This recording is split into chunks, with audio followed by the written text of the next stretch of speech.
So just wait. So it's So more colder the than real this. cold comes that you can. Main ugly problem.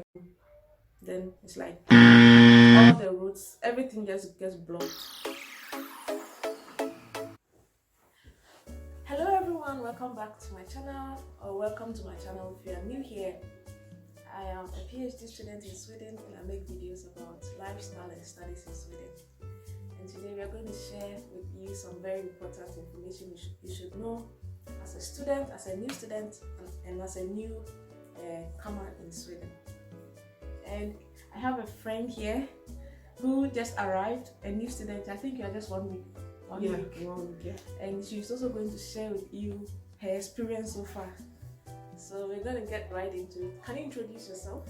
Hello everyone, my name is Jumoke Osibone. I'm a Nigerian. I just came into Sweden last week with my family. Wow. I'm a master student of Gothenburg University. Great. And how has it been so far? Wow. Okay, let's begin with the good part. Let's begin with the good. Then we go to the bad and ugly part.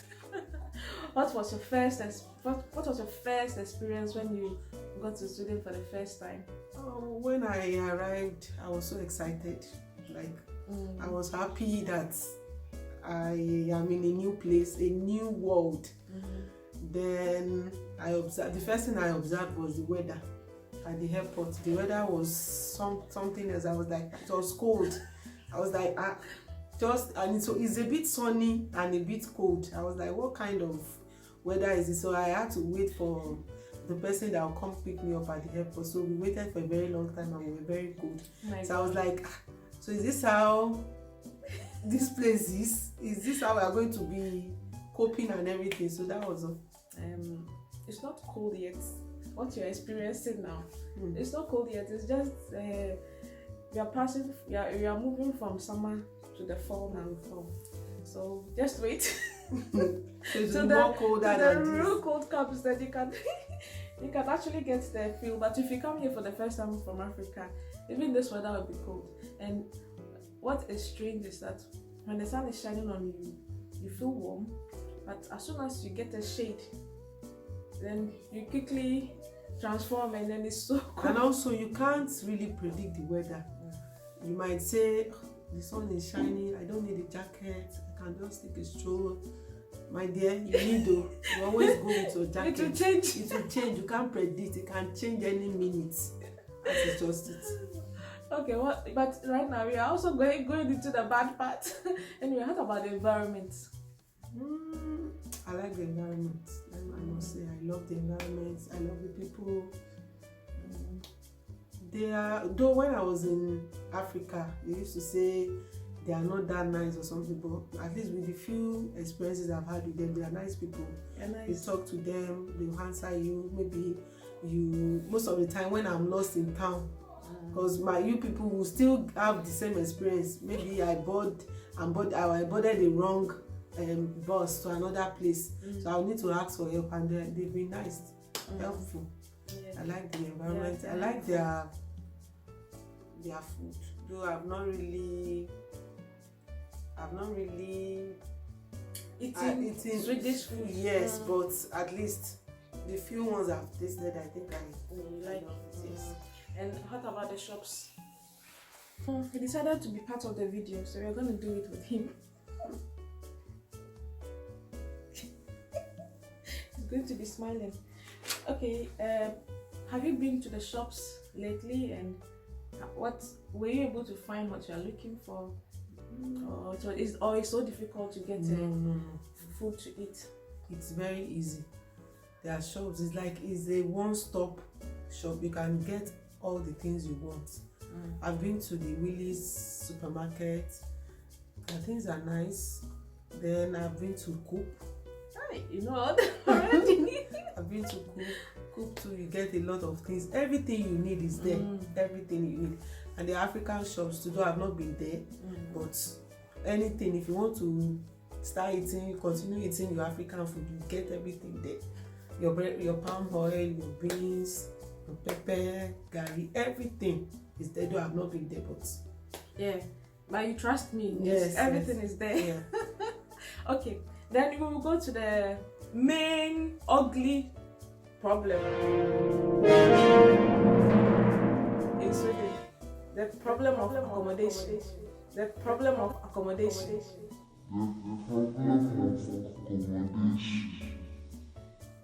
Let me give a bit of a background. So if you are new in Sweden, you are going to face accommodation problem. Unless you have a lot of money that you can buy your own house, or you can just rent at a very high price, like maybe $1,000 to $1,005 a month. And then you get someone to give you. But the thing is, in Sweden there are queues, and the waiting time in a queue starts from like 4 years and up. In very big cities like the Stockholm, you can be in a queue for 11 years before you get your own first-hand contract. So most of the time, if you are new here, you likely not have a first-hand contract. That is someone who has been in a queue and has legitimately gotten their own apartment where they can stay forever. That's a first-hand contract. And if you have a first-hand contract and you've stayed there for some time, you can also rent it out, and that is, if you rent it out to somebody, that person has a second-hand contract. But because of the big problem here, so many people are willing to give their room out to especially students and single people who have freshly come to work or study. But if you have children, as soon as you say that I have a child I'm coming to stay with in the room, then it's like all the roads, everything just gets blocked, because they feel that the child or the children you have come with should also have their room. So if they're giving a room to you and they think that the children will not have their own space, and the children will disturb them, maybe they are not used to having kids in their house. So that's a problem you should consider if you're coming with children. If you're coming with children, it's better you get your own apartment, a 2-room apartment, but it's expensive. If you are not ready to spend that amount of money for a second-hand contract, it's super, super expensive and problematic. There are times that you can get someone who has kids and understand children in the house and making noise, so they'll offer to give you their room, and then all the children will play together. So yeah, that's the challenge there. So tell us your own story. Wow, I don't even know where to start from. Before I came over, I've been on the queue, on Blocket. I've been on Blocket. I joined all Facebook groups, but as soon as I say I have children, they just tell me no, it's for a single person. So all the rooms were just, immediately I received my admission notification. I joined SGS. There's a housing company called SGS for the school. I joined them. My queue has started counting since April, but that's not the issue still now. I've not gotten a place. So the accommodation problem is something else. It's so ugly and challenging. Yes. I even got a place recently, and you can imagine a room. It's just a room, self-contained, and the lady is willing to accept me and my children to be staying in that room with her. Yeah, but it's because she's a Nigerian. Because she's a Nigerian. And she can manage. She can manage. So yeah. It's somehow. It's not. It wouldn't be like a good life. Yes. Quality life if you are going to be sharing one room with a woman and 2 children. Yeah. So it's good you didn't take that one. I declined it. Yes. One thing that I want to also chip in is that the queues are 2 types. The student queue and the main queues. For the student queue, in our case, Gothenburg, if you are activated in the queue, it will take at least like 6 months before you get a single room. not even a 2-room or 3-room. Those ones are not many, but the single rooms, very small, like 18 meter squared rooms, and those that they have shared kitchen. You can start assessing some. The big cities, the student problem also becomes more. Student accommodation problem becomes more. But in the cities that they don't have many students,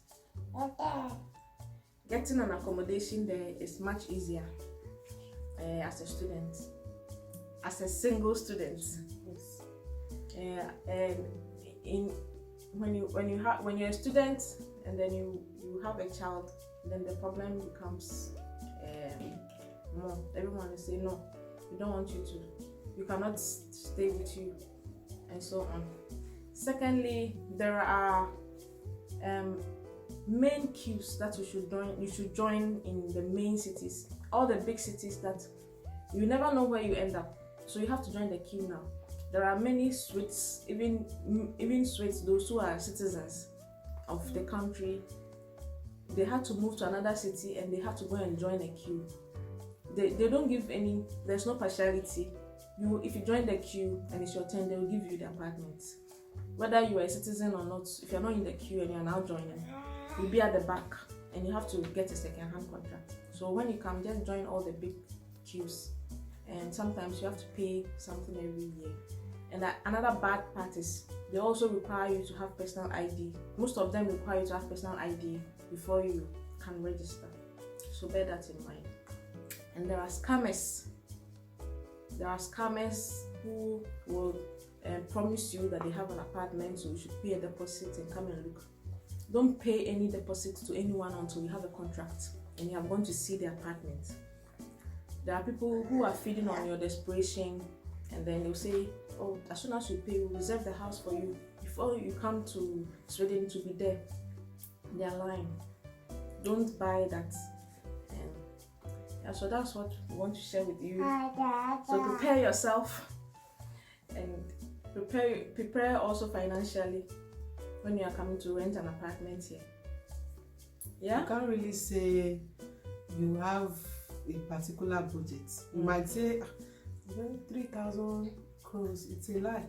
At the end of the day, you might get one that is higher than that, 5,000, 6,000. So, and because you are desperate, you need the place, you just have to take it. So you can't really say you have a fixed budget for a particular apartment. Yes, that also reminds me. Yes, if you are new here, if you have a student budget, it might not work for you. Yes. And if you have children, don't have budget for one room. Just increase your budget. You have to increase it to maybe a 2-room apartment where you are going to stay. And when they say 2-room, it's not like 2-bedroom. It's like a room and a living room. If it is 3 rooms, it is 2 bedrooms and a living room. So remember that when you are applying and they say 2 rooms, don't think that it's 2 bedrooms. So the getting an apartment is premium. It's not student budget, especially when you have children. Yeah. So, and what again? Did we miss something?